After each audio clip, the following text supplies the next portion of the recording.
C'est samedi, il y a un beau soleil, qu'est-ce que je pourrais faire?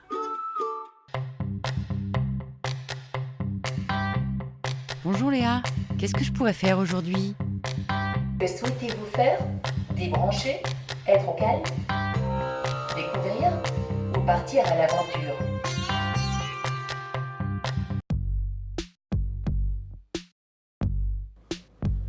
Vous souhaitez découvrir le patrimoine nivernais, vous posez la question à Léa et elle vous renseignera d'une façon très précise. Notre projet, c'est une plateforme d'intelligence touristique avec un agent conversationnel animé. Vous allez parler à Léa qui comprend le langage naturel. Que peut-on visiter aujourd'hui?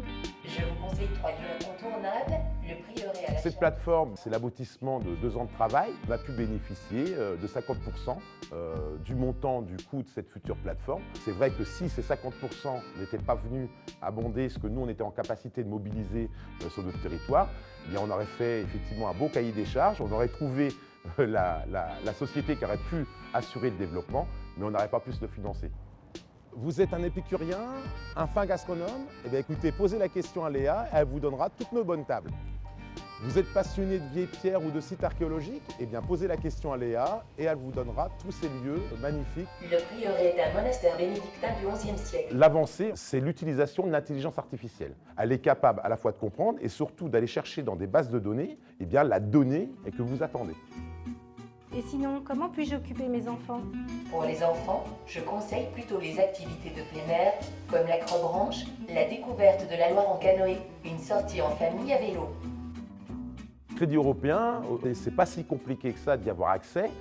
Pourquoi? Parce que le gestionnaire, qui est le Conseil régional Bourgogne-Franche-Comté, a un service dédié et avec une personne qui est à votre écoute et qui vous emmène dans le cheminement de la construction des pièces que vous devez fournir pour pouvoir bénéficier de ces enveloppes financières. Et c'est quelque chose finalement qui fait un petit peu peur comme ça à premier abord, mais avec l'accompagnement de ce dossier, moi je l'ai monté très rapidement. C'est important aussi de le faire savoir que même dans un territoire rural, on peut être ambitieux, on peut être innovant et surtout on peut être utile dans le domaine du développement économique, même dans le tourisme.